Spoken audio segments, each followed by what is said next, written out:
inside. Kempe dishes in front. Another sliding head save by Fleury. This time to his right. Because 1 hour isn't enough. We welcome you back for hour number 2 of the Vegas Golden Knights Insider Show. Here's a left wing opportunity. Lozada sliding pad save. Robin Lehner. What a stop. From the Findlay Chevrolet Fox Sports Las Vegas studios and live at lvsportsnetwork.com with your hosts Darren Millard and Ryan Wallace. Back at it, hour number 2 of the VGK Insider Show. Looking forward to the start of Game 2 of the Stanley Cup Final. We will keep you up to date as you listen to the show live. If you are listening to the podcast, then you already know what happened in Game number 2. Just give me a call and let me know. Just so I can be smart and be able to tell people what's going on. Looking forward to this one as Montreal tries to bounce back after a 5-1 loss in the opener in Tampa Bay. Darren Millard, Ryan Wallace, Chris Chapman here. And we have some other news to get to that's filtering through the National Hockey League. One involves the captain of the Chicago Blackhawks and some positive turn of events on that side with Jonathan Toews, and a little bit more on the Carolina Hurricanes. And I also got some little scuttlebutt stuff that I'm hearing in and around the hockey world. But Ryan, let's start off with Marc-Andre Fleury. Now that you've had a little bit of time to settle in and absorb what happened yesterday and the Vezina Trophy win, in the 4 complete years that the Golden Knights have played in the National Hockey League, how significant and where does the Marc-Andre Fleury Vezina Trophy win rank on the grand wall of accomplishments? Yeah, I mean, I think it is right up there with the Golden Knights going to the Stanley Cup Final in year 1, if I'm being completely honest. It's a major NHL award, and Marc-Andre Fleury brought that to the Vegas Golden Knights organization. He brought that to Vegas in general, and he accomplished something that he had not yet done previously in his illustrious career. I think it's one of those career milestone moments, but it wasn't just simply a lifetime achievement award for Marc-Andre Fleury. He was so good this year. His season was absolutely phenomenal. You look at all the underlying metrics. We had gone over it when Marc-Andre was announced as a finalist for the Vezina with Kevin Woodley. So I look at this as one of those moments where Marc-Andre Fleury went off, had a phenomenal year, and he brings a major award home to Vegas. This, from the outside looking in, trying to pull myself back from the VGK bubble, is one of the great upsets in the National Hockey League. Marc-Andre Fleury from the bubble last year to yesterday being presented as the Vezina Trophy winner is a journey that nobody saw happening. And it's not even at this stage of his career or because he got a chance. It's just, it's everything coming together as one. And that's part of the story. He's an all-time great, a Hall of Famer. And still, when you examine from going from the bubble and the backup and the controversy, you can't ignore that, going from all of that to accepting the Vezina Trophy, even for somebody that's a first ballot Hall of Famer, it's an upset of epic proportions. And he deserves the award. But going from there to here is a meteoric rise. Yeah, and I think that's why, comparatively speaking, that to me is year one Vegas, right? It's a team that no one expected to be as good as they were, getting all the way to the Stanley Cup Final. The only difference here is that Marc-Andre Fleury won that ultimate prize. In terms of individual awards for goaltending, he has the trophy. And I think that if you look at just how improbable Marc-Andre Fleury winning the Vezina Trophy this season looked at the end of last season, I think the same could be said for the Golden Knights year one and what they were able to accomplish. Thanks to Sage Salmons from the VGK Communications Department, who cleared some space for me to chat with Marc-Andre Fleury before he did his media availability yesterday. And also thanks to Chris Chapman, who found a route to get this interview here because technology failed he and I in sending this interview over to him. So Chapman's the reason why you're going to hear it, and Sage Salmons is the reason why the interview was completed, and Marc-Andre Fleury is the reason why we had the discussion in the first place. The Vezina Trophy winner on the VGK Insider Show. Not every day you get to hang out with the Vezina Trophy winner. Congratulations, Marc-Andre. Thank you so much. Appreciate it. How did you find out? Who called you? I know Marty presented it to you, but how did you first learn? It was Kelly. Give me a call and let me know. I think it was before game 5 here at home the night before. So that was a nice call, right? Obviously, that's not where my head was at, but it's definitely a nice, nice call to get at the time. Kind of unexpected, like out of the blue, the timing of it, because the award was just presented this week? A little bit, yeah. I didn't expect it, right? I knew, like you said, like it was going to be presented today. So, but I'm glad that I found out a little early, right? Then you go into game 5 feeling good, right? But, yeah, it's too bad that that didn't work out for game 5 there. So, you've been playing for 17 years. Was this the most unexpected time to be a finalist and to win this thing? Probably. I don't know. I never really played to win this, right? And I never expected to play this long either. So, like I've said, in my statement, I'm very fortunate I get to play with such a good team and great teammates, right? With great staff, and that helped me out, throughout all the season to get this done. Did you never really thought about the Vezina, like over the years? Not really, like honestly, like I never went into the season or after the season, being like, oh, I gotta win the Vezina, right? I gotta save that one to win the Vezina, It's always about just trying to win that one game you're playing in, and then move on to the next one, try to win that one, right? To me, I think that's what's important. What came together then this year to put yourself in this position? I guess age, experience a bit, right? Like I said, I've been around for a while now and understand the game a little better, and few little tweak in my game with my goalie coach. Like I said, my teammate, the way they bought it and played the system, that allowed me to look better, I think, right? And they blocked a lot of shots, and I think all that together, right? I think helped me out for that to have a good season. Can you share any of those tweaks or those little adjustments that you and Mike made? Yeah, I think one thing was not being as far out, right?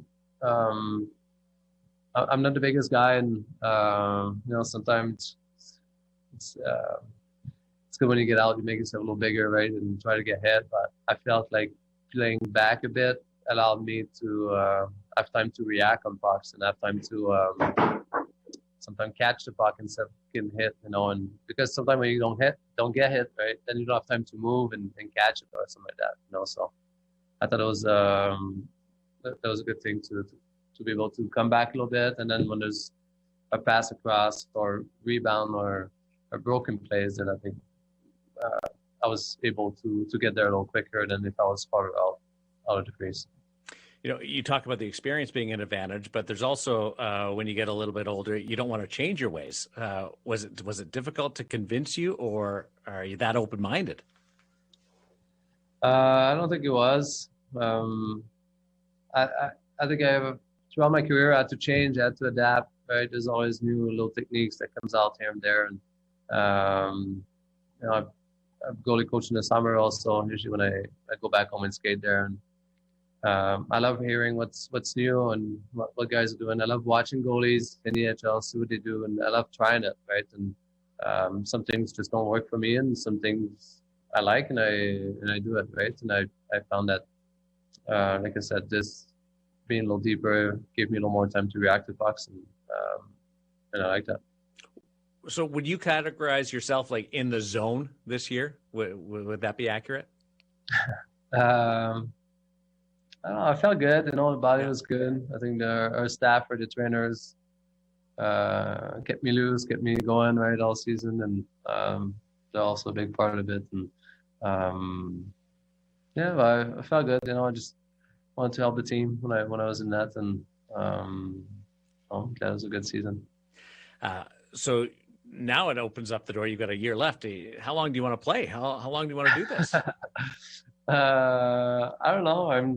Like I said, I still have a year left, right? And still having fun, right? I think some mornings I feel it more than I used to, but still having fun, still loving the game, right? Being around the guys in the locker room and all that stuff. So, and I think as long as I have fun, right, and I still can help on the ice, I think I'll try to keep on. It's got to be cool though that you're on that trophy with the Patricks and the Dominics and Martys. I mean, all those guys. Like that still, even though you may not have thought about it, has to be an absolute thrill. It is. It is such an honor for me to be mentioned with these guys, right? Most of them are guys that I look up to growing up, right? They were my idols, and I don't know. It's like I don't know. I felt very fortunate I got to play in the NHL and to stick around for so long, and to have had some success, and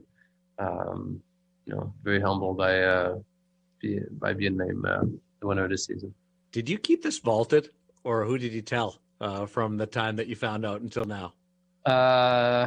I didn't tell too many people because social media, right? Yeah. Gets around pretty quickly, but my mom, sister, obviously the wife, and a couple of close friends. Even them, yeah. I didn't trust them too much. So I didn't.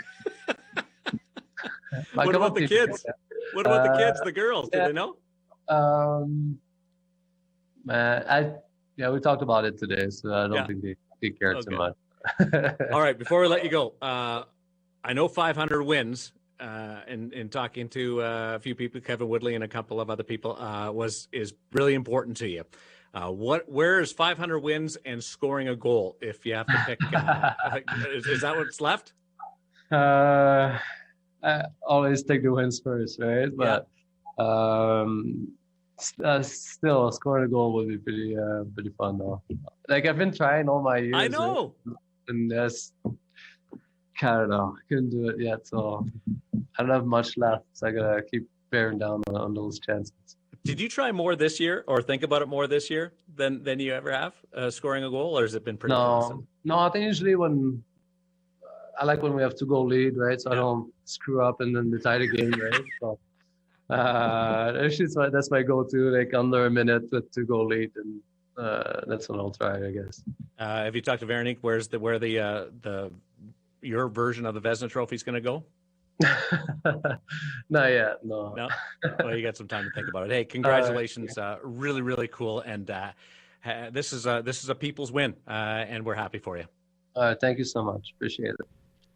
Marc-Andre Fleury in conversation prior to his media availability yesterday in a special one-on-one that we were allowed access to. So another example of listening to the VGK Insider Show, where you get content that just no other program is able to bring you. And listening to that, he's kind of a tougher athlete to interview. And Chapman, I know that you've talked to him several times, because he's so humble that you got to find different ways to get at some of these little parts of his position and how he approaches it. Yeah, go ahead, Chapman. What I find a very unique aspect of Marc-Andre Fleury is how witty he is and how quick he is to come back with something really funny when you're talking to him. You got to pay attention. Yeah, because he'll catch you off guard and you'll be like, what? wait, and then like 5 minutes later, you're like, oh my God, I just got it. But like he's like you said, he's so humble, and you could hear it in that interview. And I like the last question about asking him, if he's had the conversation with his wife about where it goes. I mean, if it's me, it's going as soon as you walk in the house, so everybody sees it as soon as you come in the house. But he's got the 3 cups, so it's like, and he's got the Campbell Bowl trophy. Because every time you win a championship or a conference, you get a miniature version of that trophy. So we win a Stanley Cup, you get your own miniature version of the Stanley Cup. You get a Jennings trophy, you get a miniature version of the Jennings. So he's got Prince of Wales trophies, he's got the Stanley Cups, he's got the Jennings and the Vezina trophy coming. There's 2 more little trophies on the way. So what I think is intriguing, and it goes to your point, Darren, is the fact that Marc-Andre Fleury seemed to be more animated and more interested in the thing that he hadn't done yet versus the thing that he just accomplished, right? You get the animated and the fun Marc-Andre Fleury, the engaging Marc-Andre Fleury when it comes to what he hasn't yet accomplished in scoring a goal. And that's where he like really shines in that interview, because he's looking toward that next thing. And I think that kind of sums up Marc-Andre Fleury in terms of him being just a humble guy that goes out there and tries to do his best. He's almost more comfortable talking about that one thing he hasn't yet accomplished as a goalie in the NHL, as opposed to winning the Vezina for the first time in his career. There's at times controversy with individual awards, or at the very least, discussion. Not with this one. Even his peers will really appreciate that. And that goes to Vasilevsky, to Braden Holtby, to down the list, Pekka Rinne, Carey Price. This will be a win, and is a win, that players will say, that's a career that deserves a Vezina trophy. And there's not a guarantee that it ever happens. You look through the list of goaltenders who have won the Vezina trophy, and there's some one-offs, like Olaf Kolzig that year. That was a one-off. Good goaltender, great goaltender, not Hall of Fame goaltender, and a great guy. Love him. But upset Curtis Joseph that year for the Vezina trophy. Not a very popular win, especially because the awards were in Toronto that year, and there was some booing. I've always felt bad for Ole, the goalie, that year. He accepted his trophy, his Vezina trophy win amid boos at Air Canada Centre, then Air Canada Centre. But think about names that, like Jonathan Quick, Conn Smythe Trophy winner, couple of Stanley Cups, no Vezina. There's just because you have a great career doesn't guarantee it. There's a lot of guys that did and have done it, but a few that will be missing that important piece of hardware when it comes to goaltending. And I'm really happy that it occurred. I'm shocked as heck that it happened. And nothing can take that away from me. That this occurred during a 56-game season when you've got 3 and 4 every night, and he carried the ball when Robin Lehner was hurt, coming off what happened last season. Like on a fourth, never mind that it's a 4th-year franchise. That we're just used to that now. It all adds up to it never should have happened, but it did. And it's a great part of his career, and I think it belongs part of his career. Now, that said, Ryan, where does he go from here? And I'm talking next year is one more year left in his contract, $7 million, as you pointed out, on the books for the cap.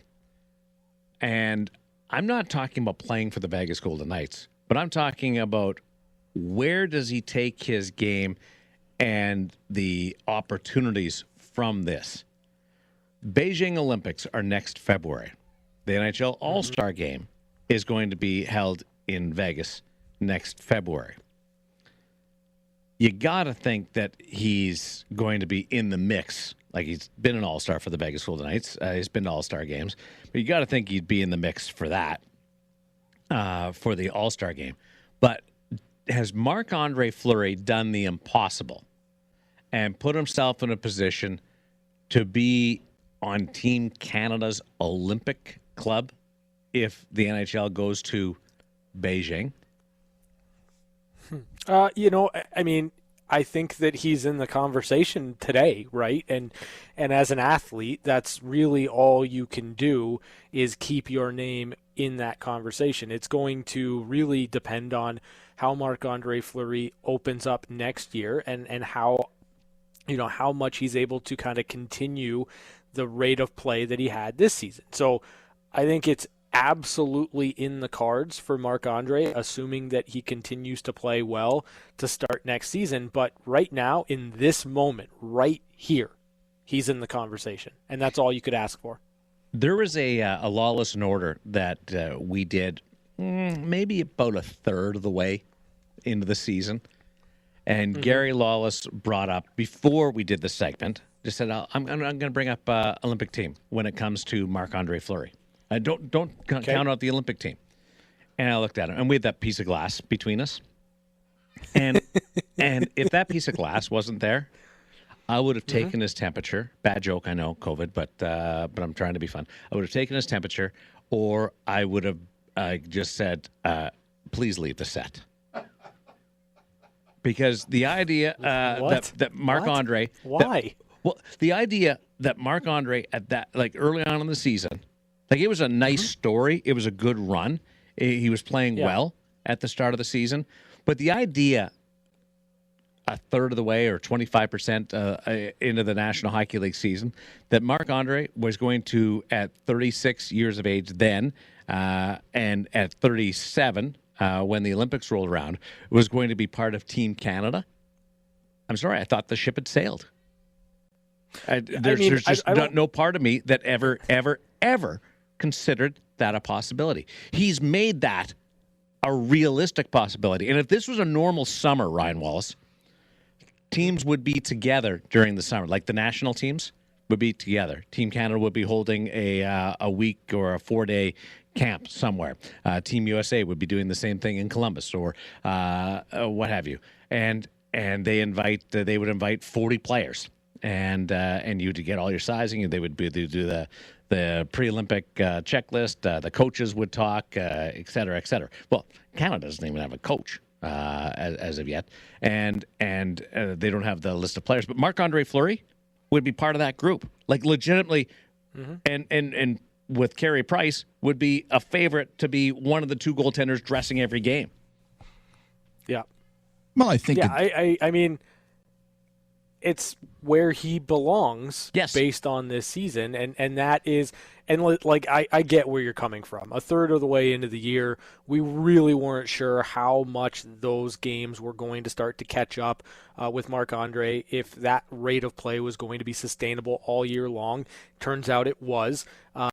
But yeah, I mean, this is where Marc-Andre Fleury belongs in terms of that conversation when it comes to the Olympics. Well, and you look at some of the other guys that are possibly in the running. Carter Hart, maybe Jordan Binnington, maybe Mackenzie Blackwood.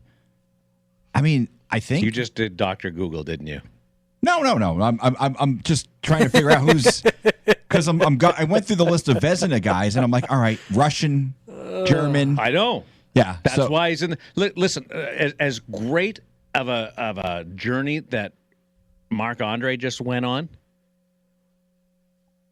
from last summer to right now, Carter Hart has to do 2 laps where his game is at right now. All right, so continue on. Right, run me down the list of Canadian goaltenders. All right, let me see if I can find it here. Let's see. Because if Marc-Andre Fleury, I know I'm taking him over Binnington right now, is near the level of, you don't like Binnington. You got to get over that. You don't like Binnington as a person, and you got to get over that.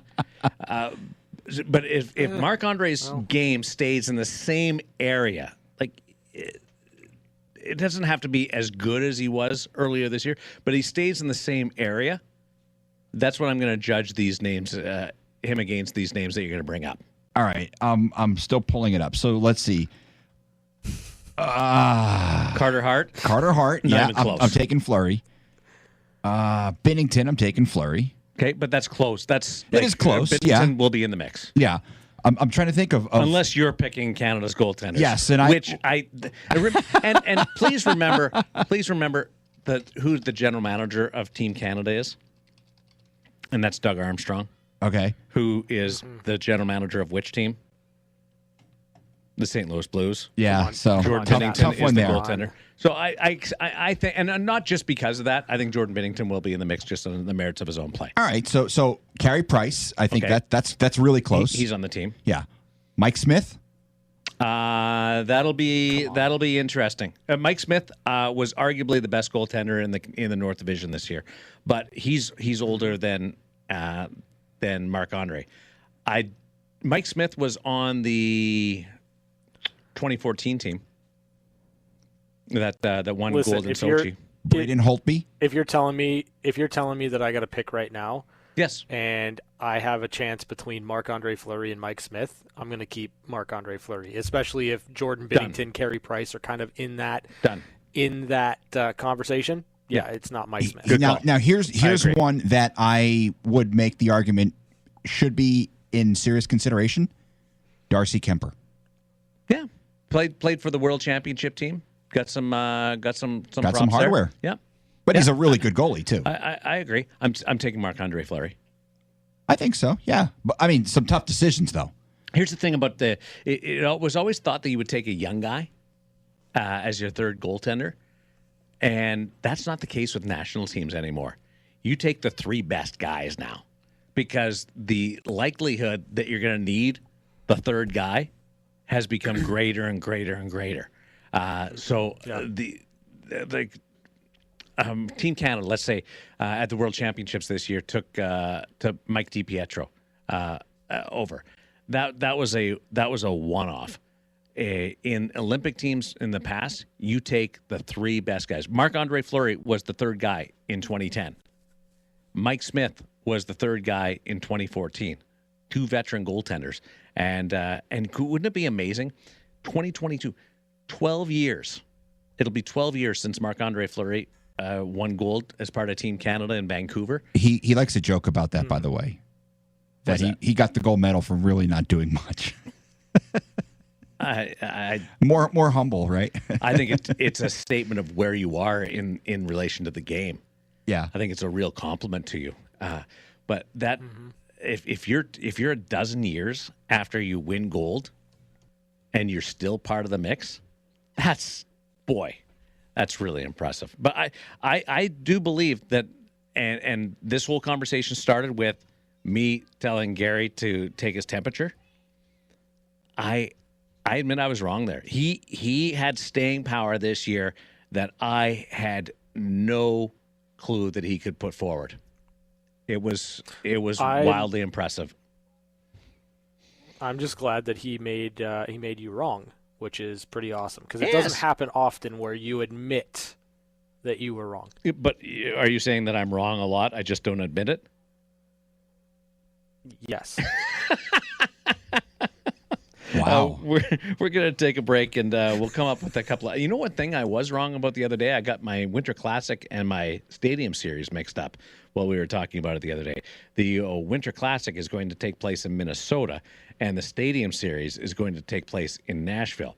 So how about this? In February, you're going to have the Honda All-Star Weekend in Vegas, and then you're just going to sober up, and you're going to go to the Stadium Series weekend in Nashville. Like, who can possibly do that? Like, and do those two events at full speed? I don't think it's healthy for you to go to both All-Star Weekend and then the Stadium Series weekend, Nashville and Las Vegas in back-to-back, and starting in Vegas. You might have to sign a waiver releasing all responsibilities if you're going to do both those things. Because you guys have both been to Nashville, right? I have never been to Nashville. I love Nashville. Yeah. You can sign me up. Nashville's phenomenal. It's such a great place. Let's do it. Crank it up. We've got one-timers coming up. It's the VGK Insider Show. What a fun week this has been. Celebrating some awards and also acknowledging the Stanley Cup Final and some dipping our toe into the crypto world with NFTs. We're learning, we're celebrating, and we're watching the Stanley Cup Final. It's the VGK Insider Show on Fox Sports Las Vegas. Brought to the near wing. Big shot. He scores!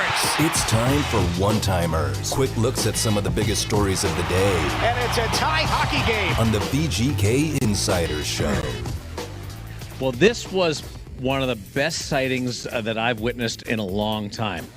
You open up the old phone, and jumping off the headlines is Jonathan Toews planning a return to the Chicago Blackhawks next year. He's actually on the ice. There's some video of him playing at the practice facility of the Chicago Blackhawks, and just great news. We knew that he'd stepped away in December, didn't play at all during the course of this season, and whenever there's news like that, there's a lot of speculation. There's rumors going around. We didn't know whether it was an illness, whether it was physical, whether it was mental. There's a lot going on. Ends up that Jonathan Toews has recovered, and he's back training and getting ready for the season. It was a chronic immune response syndrome bout that he had, where basically his body broke down, he said. And nothing he could do during the course of his training could give him the proper stability to be able to perform as a National Hockey League player. And his body was always fighting off something, and he had to take that step back.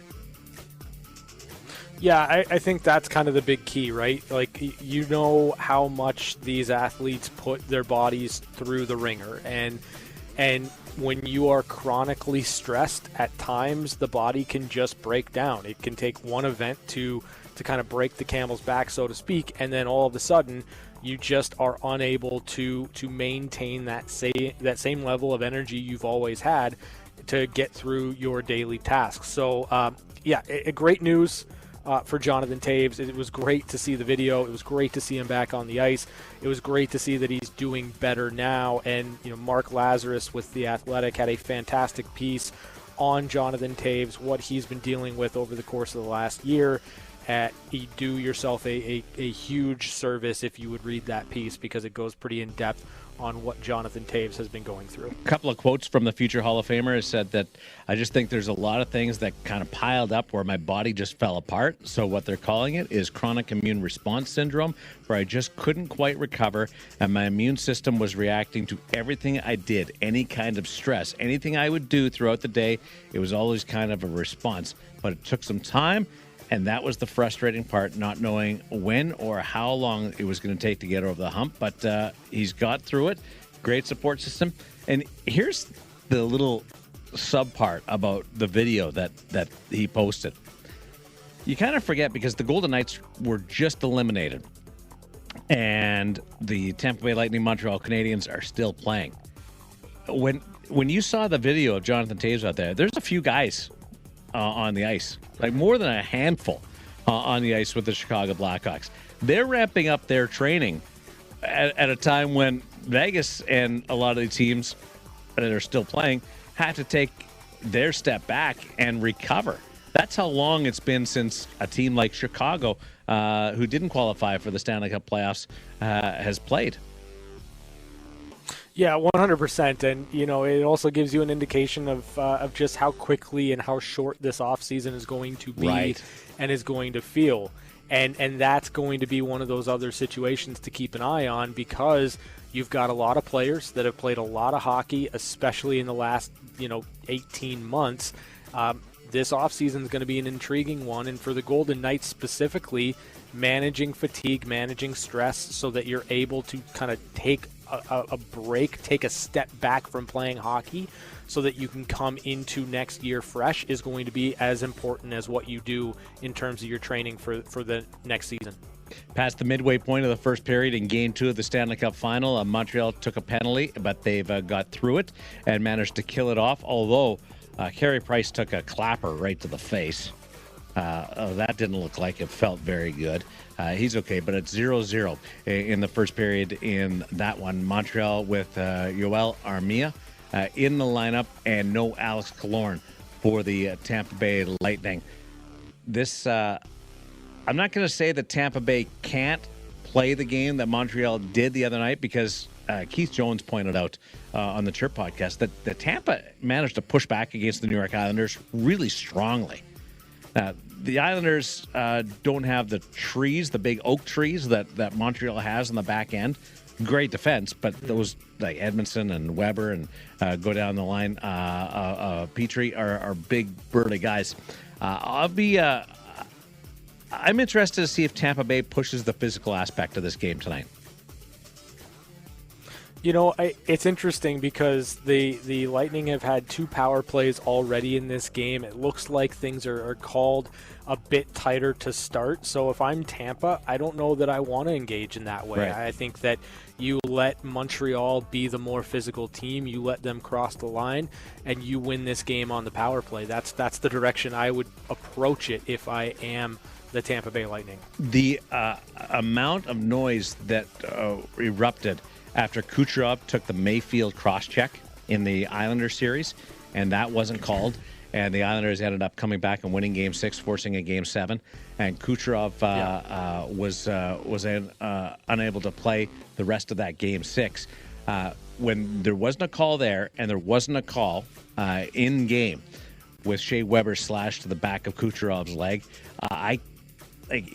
you can't quantify how much Julien Brisebois and company would have been working the series supervisor and Chris King with the National Hockey League and Colin Campbell and such to try and lock that thing down and get some penalty called and stop taking teams taking liberties with their players. And I'm not surprised that it's called a little bit tightly in this one. News out of Toronto. I wait for your reaction every time I say something like that. Frederik Andersen of the Toronto Maple Leafs and the Toronto Maple Leafs organization I've never heard this before, have mutual interest in finding an agreement for the free agent goaltender. They have mutual interest in finding an agreement for the free agent goaltender. So they both want to get a deal done. We come up with these new terminologies like zone exits. No. Used to be called a breakout. We don't. Toronto does. Yeah, good point. Good point. Director of Hockey Strategy. What does that mean? And need a new why strategy. Why can't you just say both parties are interested in making a deal? It's not hard. It's been around forever. We don't have to reinvent the wheel here. Do you think a deal eventually gets done there, or does he move on? Now he's a really tight buddy of Austin Matthews.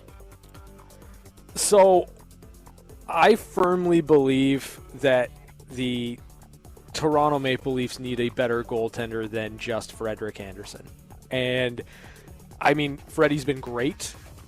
Freddie has had his speed wobbles in the playoffs. I mean, the entire team has. But, yeah, I think you move on. Now, I can understand wanting to get a deal done because it might make Austin Matthews a little bit happier, and maybe when Austin hits free agency, that means something to him. But I think in order for this team to get better, I think they're going to need a better, an upgrade in goal. I just simply do. Well, they upgraded with Jack Campbell. They didn't have anybody to back up in case something happened to Frederik Andersen. They brought Campbell in last year, and he ended up playing in the Stanley Cup playoffs this time around against the Montreal Canadiens. So they upgraded there. So you're saying they need somebody that's more high-end, like top-end? Yes. So above Jack Campbell? Yes. Okay.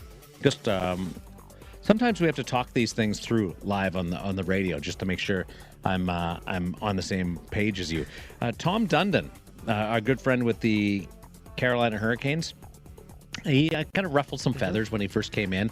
Likes the hoodies and stuff. A really, really fascinating guy to talk to, though.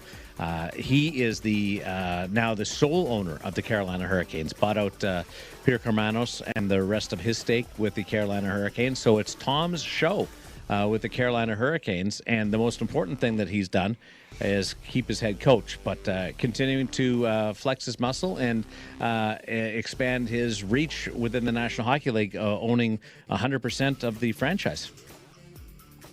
I think that there's one if I could have one conversation with an executive, it might be Tom Dundon, or an owner. It might be Tom Dundon, just simply because I think he thinks about things in such a different way than everyone else does, and he's got his priorities, he's got his boundaries, and he seems so steadfast in sticking to them that I just think it would be a fascinating conversation to have.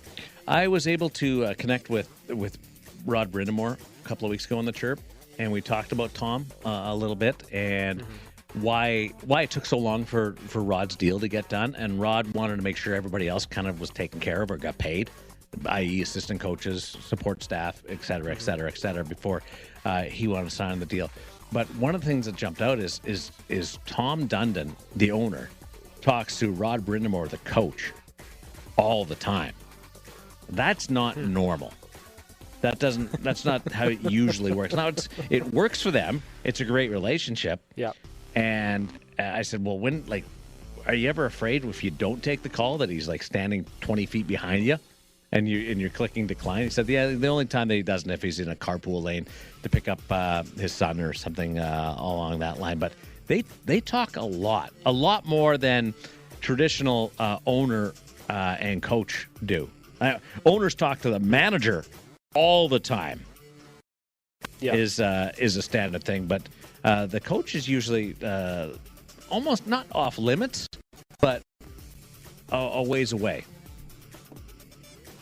Sure, yeah, that's wild. Did we talk about Chris Chelios yesterday?